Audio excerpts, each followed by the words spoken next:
Pre modifier এবং post modifier কি? এটার নিয়মকানুন স্টুডেন্ট সচরাচর বুঝলেও সাধারণত দেখা যায় যে এক্সারসাইজ যখন করতে যায় তখনই মেইন প্রবলেমটা শুরু হয়। আজকের ভিডিও লেসনটিতে আমি তোমাদের সাথে একটা এক্সারসাইজ শেয়ার করব এবং সেখানে আমি তোমাদেরকে দেখাবো খুব সহজেই কিভাবে এক্সারসাইজ সলভ করতে হয়। তাই তুমি সবল বা দুর্বল যেরকম স্টুডেন্টই হও না কেন, ভিডিওটা শুরু থেকে শেষ পর্যন্ত মনোযোগ দিয়ে দেখবা, তাহলে দেখবা যে মডিফায়ার্স এর এক্সারসাইজ তোমার কাছে অনেক সহজ মনে হয়। তোমার স্ক্রিনে একটি এক্সারসাইজ দেখতে পাচ্ছ। এখানে লেখা আছে a village doctor is a very, এইখান থেকে শুরু করে তোমার ভিলেজার্স পর্যন্ত। তো আমি প্রথমেই তোমাদেরকে বলবো যে পজ করে এই পুরো এক্সারসাইজটাকে একবার পড়ে নিবা। আশা করি হয়তোবা পুরো এক্সারসাইজটা তুমি একবার পড়ে নিয়েছো। এখন এটা যাতে খুব সহজে বুঝতে পারো এজন্য আমি এটাকে সেন্টেন্স বাই সেন্টেন্স লিখে রেখেছি। আসো আমরা ওইটা একটু দেখে নেই। ওই আগের এক্সারসাইজটাই যেটা আমি এখানে নরমালি সেন্টেন্স বাই সেন্টেন্স লিখেছি। তো প্রথম সেন্টেন্সে লেখা আছে a village doctor is a very dash person in the rural areas of Bangladesh. ব্র্যাকেটে যেটা লেখা আছে আমাকে সেটাই করতে হবে। ব্র্যাকেটে লেখা আছে প্রি মডিফাই দ্য নাউন, অর্থাৎ নাউনটাকে প্রি মডিফাই করো। এখন প্রশ্ন হচ্ছে যে কোন নাউনটাকে তুমি মডিফাই করবা। এখানে দেখো পার্সন যে নাউনটা, এই নাউনটাকে আমরা মডিফাই করব। তাহলে এই নাউনটাকে মডিফাই করলে, অর্থাৎ মডিফায়ারটাকে তোমরা যারা আমার আগের ভিডিওগুলো দেখো নাই, চাইলে কমেন্টে দেওয়া লিঙ্কগুলো থেকে আমার ভিডিওগুলো দেখে আসতে পারো, অথবা ইউটিউবে প্লে লিস্টে এইচএসসি ইংলিশ গ্রামার একটা প্লে লিস্ট আছে, ওইখান থেকে মডিফায়ার্স এর অনেক ভিডিওগুলো দেওয়া আছে, তুমি দেখে আসতে পারো। আশা করি উপকার হবে। তো যেটা বলছিলাম যে এখানে পার্সনটা হচ্ছে নাউন, আর এই পার্সনটাকেই মডিফাই করতে হবে, অর্থাৎ পার্সনের ব্যাপারে এক্সট্রা আরেকটা ইনফরমেশন তোমাকে এখানে অ্যাড করতে হবে। আ village doctor is a very, একজন গ্রামের ডক্টর খুবই কেমন ব্যক্তি। তোমাকে এখানে যেটা লিখতে হচ্ছে সে কেমন ব্যক্তি। আচ্ছা, গ্রামের ডক্টর কিন্তু খুব পরিচিত একজন ব্যক্তি হয়। গ্রামের সবাই মোটামুটি চিনে যে অমুক ডাক্তার তমুক ডাক্তার। তাহলে আমরা বলতে পারি সহজে ফ্যামিলিয়ার। তাহলে আ village doctor is a very familiar person in the rural areas of Bangladesh. অর্থ কি দাঁড়ালো? একজন ভিলেজ ডক্টর বাংলাদেশের গ্রাম অঞ্চলে খুবই পরিচিত একজন ব্যক্তি। এরপরে আসো নাম্বার বি। এখানে বলা হয়েছে he is dash known as a quack. তাহলে he is dash known as a quack, এখানে বলছে প্রি মডিফাই দ্য ভার্ব। এখন আসো, ভার্বকে যদি মডিফাই করতে হয় সেখানে সবসময় অ্যাডভার্ব ব্যবহার করা হয়। আমি আরেকটা ইনফরমেশন সাথে দিচ্ছি, অ্যাডজেক্টিভকে যদি তুমি মডিফাই করো, অর্থাৎ কোনো ব্র্যাকেটে যদি লেখা দেখো দেখো যে প্রি মডিফাই বা post modify the adjective, pre modify অথবা পোস্ট মডিফাই দ্য ভার্ব, তখন একটা অ্যাডভার্ব ব্যবহৃত হয়। তাহলে he is dash known as a quack. Quack মানে হচ্ছে হাতুড়ে ডাক্তার। তাহলে সে কি হিসেবে পরিচিত? হাতুড়ে ডাক্তার হিসেবে পরিচিত। এখন আমি যদি বলি he is also known as a quack, সে হাতুড়ি ডাক্তার নামেও পরিচিত। তাহলে আমি অলসোটা এখানে এই নোন শব্দটাকে মডিফাই করলাম অলসো দিয়ে। কি হলো? হি ইজ অলসো নোন, সেও পরিচিত, মানে সে আরো পরিচিত একজন হাতুড়ে ডাক্তার হিসেবে। এখন আসো পরের সেন্টেন্সে যেটা বলা হচ্ছে a village doctor is not a dash doctor. তাহলে এইখানে দেখো বলেছে প্রি মডিফাই দ্য নাউন। অবশ্যই তোমরা বুঝতে পারছো যে এই যে ডক্টর যে নাউনটা, এই নাউনটাকে প্রি মডিফাই করতে হবে। তাহলে আ village doctor is not a dash doctor. আচ্ছা, কিছুক্ষণ আগে দেখো এখানে বলছে কোয়াক। কোয়াক মানে হাতুড়ে ডাক্তার। তাহলে হাতুড়ে ডাক্তারের কি ওই যে এমবিবিএস, এফসিপিএস এরকম ডিগ্রি থাকে? থাকে না। তো আমরা এখানে বলতে পারি যে আ village doctor is not a qualified doctor.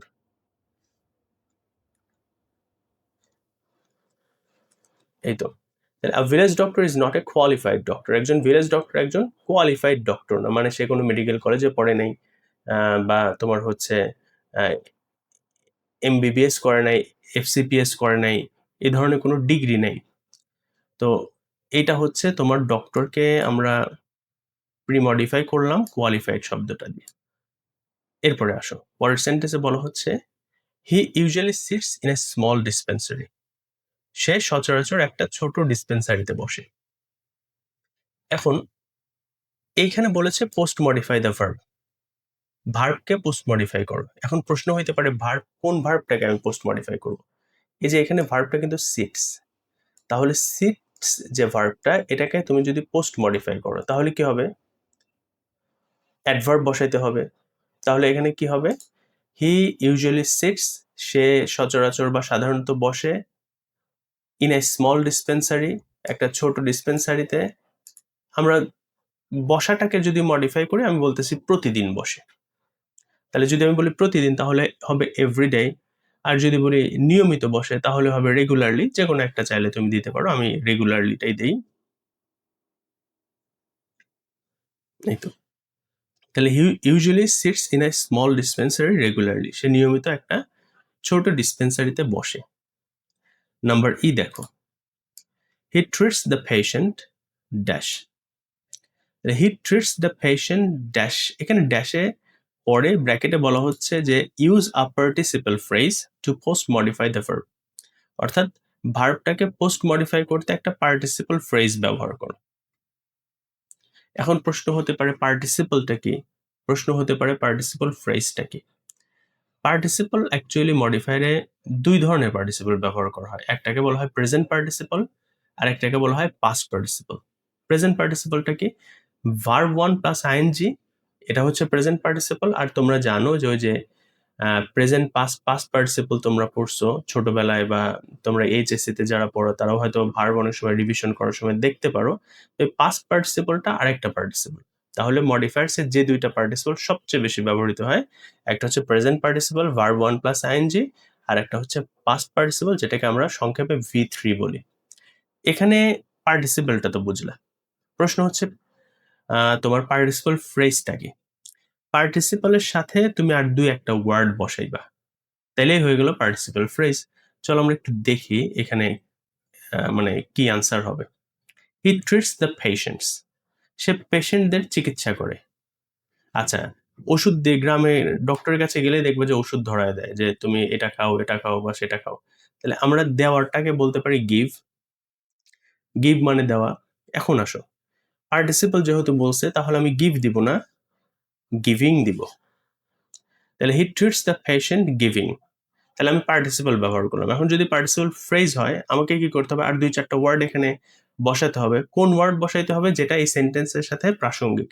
তাহলে আমি লিখলাম he treats the patient giving cheap medicines, cheap medicines. তাহলে এখানে দেখো গিভিংটা কিন্তু পার্টিসিপল, আর পুরো চিপ মেডিসিনটা আবার লেখার ফলে কি হয়ে গেল? পুরোটা মিলে হয়ে গেল পার্টিসিপল ফ্রেজ। আশা করি বুঝতে পেরেছো। এখন আসো, পরের সেন্টেন্সে বলা হচ্ছে a village doctor is not a dash man. একজন ভিলেজ ডক্টর কোন ধরনের মানুষ নয়? A village doctor is not a dash man. ব্র্যাকেটে লেখা আছে প্রি মডিফাই দ্য নাউন, মানে নাউনটাকে প্রি মডিফাই করো। আমরা জানি এই যে ম্যান যে নাউনটা, এটাকে আমরা প্রি মডিফাই করব। তো এটাকে যদি প্রি মডিফাই করি, অর্থাৎ এটার আগে বসায় কোনো কিছু বসায় আমি এটাকে মডিফাই করব, এটার ব্যাপারে অতিরিক্ত একটা তথ্য দিব। তাহলে আমরা বলতেছি আ village doctor is not a dash man. আচ্ছা, ওনার কাছে গেলে উনি কিন্তু খুব মানে কম দামে ওষুধগুলা দেয়, এবং দেখবা যে তার ডিসপেন্সারিতে খুব স্বল্প পরিমাণ ওষুধ থাকে। তাহলে সে তো ধনী মানুষ না। আমরা এখানে বলতে পারি a village doctor is not a rich man. একজন ভিলেজ ডক্টর খুব বেশি ধনী মানুষ না। আচ্ছা, যেহেতু ধনী মানুষ না, পরের সেন্টেন্স আরেকটু ক্লিয়ার হবে। দেখো বিষয়টা যে his chamber is dash furnished, তার চেম্বারটা কিভাবে ফার্নিশ করা। তাহলে এখানে এই ফার্নিশড কথাটা, অর্থাৎ ইজ ফার্নিশড, এটা হচ্ছে ভার্ব। এখানে বলেছে ব্র্যাকেটের মধ্যে প্রি মডিফাই দ্য ভার্ব, তাহলে ইজ ফার্নিশড এই ভার্বটাকে প্রি মডিফাই করবা। তাহলে যদি সে ধনী না হয় তাহলে তার চেম্বারটাকে অনেক ওয়াও ফার্নিশড থাকবে, অনেক সুন্দর করে সাজানো থাকবে? না, তার চেম্বারটা নর্মালি ফার্নিশড করা থাকে। তাহলে his chamber is normally furnished তুমি দিতে পারো, বাট আরেকটু বেটার শব্দ যদি তুমি দাও তাহলে পোরলি তুমি বলতে পারো যে his chamber is poorly furnished, তার চেম্বারটা মানে খুব ভালোভাবে সাজানো না। আচ্ছা, এই লাস্টের তিনটা সেন্টেন্সের আগে আমি তোমাদেরকে একটা কথা বলবো, যে তোমরা যদি চাও যে মডিফায়ার্স এর ফুল লেসনটা একদম খুব সহজভাবে বুঝতে, তাহলে আমাদের কমেন্টে দেওয়া গুগল লিংক এটা তুমি ফিল আপ করো। আমি তোমাদেরকে জুম লাইভ সেশনের মাধ্যমে একদম ফ্রি কিছু ক্লাস দিব, যাতে করে তুমি বুঝতে পারো যে মডিফায়ার্স একেবারে সহজ আর খুব সহজে অল্প সময়ের মধ্যে এটা সলভ করা যায়। তো যাই হোক, তোমরা চাইলে গুগল ফর্মটা ফিল আপ করতে পারো। আমি তোমাদেরকে অবশ্যই নক করবো ইনশাল্লাহ। আমার অফিস থেকে নক করবে, নক করে তোমাদেরকে নির্দিষ্ট একটা ডেতে জুম আইডি পাসওয়ার্ড দিয়ে দেওয়া হবে এবং তোমরা আমার সাথে সরাসরি ক্লাস করতে পারবা এবং দেখতে পারবা যে অ্যাকচুয়ালি বাবা মডিফায়ার্সটা অনেক অনেক অনেক বেশি সহজ, কিন্তু এটা কঠিন করে উপস্থাপন করা হয় যার কারণে তোমাদের কাছে কঠিন লাগে। তো যাই হোক, দেখো এইচ নাম্বারে বলা হচ্ছে he can not supply costly medicine to dash patients. He can not supply, সে সাপ্লাই করতে পারে না কি কস্টলি মেডিসিন মানে দামি ওষুধ টু ড্যাশ পেশেন্টস। আচ্ছা, ভিলেজ ডক্টরের কাছে কারা যায়? যাদের একটু অর্থনৈতিক অবস্থা মানে খুব বেশি সচল না, তারা কিন্তু ভিলেজ ডক্টরের কাছে যায়। তা আমরা এখানে বলতে পারি পোর পেশেন্টস। তাহলে he can not supply costly medicine, সে দামি ওষুধগুলো দিতে পারে না কাদেরকে? পোর পেশেন্টদেরকে। তাহলে আমরা এই পেশেন্ট নাউনটাকে মডিফাই করলাম পোর দিয়ে। কোন ধরনের পেশেন্ট? পোর পেশেন্ট। এরপরে সেন্টেন্সটা, ইন আওয়ার কান্ট্রি, আমাদের দেশে, the number of qualified doctors মানে কোয়ালিফাইড ডক্টরদের সংখ্যা ইজ ড্যাশ ফিউ। কি ব্যবহার করতে হবে? বলতেছে একটা ইন্টেন্সিফায়ার ইউজ করো অ্যাডজেক্টিভটাকে মডিফাই করতে। তাহলে ইন্টেন্সিফায়ার আমি কি বুঝবো? ইন্টেন্সিফায়ারটা হচ্ছে যে যেই শব্দটা মানে অর্থটাকে আরেকটু তীব্র করে, সেটা ইন্টেন্স করে, এটাই হচ্ছে ইন্টেন্সিফায়ার।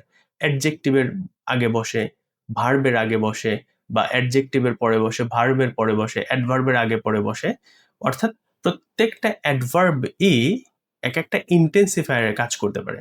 তো আমি সহজ করে বললে, intensifier is a type of adverb, অর্থাৎ ইন্টেন্সিফায়ারটা কিন্তু এক ধরনের অ্যাডভার্ব। আচ্ছা, এখন বলতেছে এখানে ইন্টেন্সিফায়ার ব্যবহার করতে, আমি তাহলে কি ব্যবহার করতে পারি? ইন আওয়ার কান্ট্রি, আমাদের দেশে, the number of qualified doctors is কতটা? ফিউ, অনেক কম। তাহলে আমি অনেক কম দিলে ভেরি ফিউ দিব, হয়ে গেল। Number last, so a village doctor is a great friend to the dash villagers. সুতরাং একজন ভিলেজ ডক্টর কোন ভিলেজারদের কাছে অনেক বড় বন্ধু? ভিলেজার নাউনটাকে প্রি মডিফাই করতে বলেছে এখানে, দেখো। তাহলে এই ভিলেজার নাউনটাকে যদি আমরা প্রি মডিফাই করি, আমরা কিন্তু কিছুক্ষণ আগে বলেছিলাম পোর পেশেন্টস, তাহলে আমরা বলতে পারি পোর ভিলেজার্স। তো এই ছিল মডিফায়ার্স এর অ্যাকচুয়ালি একটা এক্সারসাইজ। আমি চেষ্টা করেছি আমার জায়গা থেকে ভেঙে ভেঙে বোঝানোর, এবং ভিডিওটা যাতে অনেক বেশি লং না হয়ে যায়, যার কারণে আরেকটু শর্ট করে বোঝানোর চেষ্টা করেছি। ভিডিওটা যদি ভালো লাগে অবশ্যই লাইক এবং কমেন্ট করতে ভুলবে না, এবং তোমার ফ্রেন্ডদের উপকারার্থে ভিডিওটা অবশ্যই শেয়ার করে দিবা। ভালো থাকবা, সুস্থ থাকবা।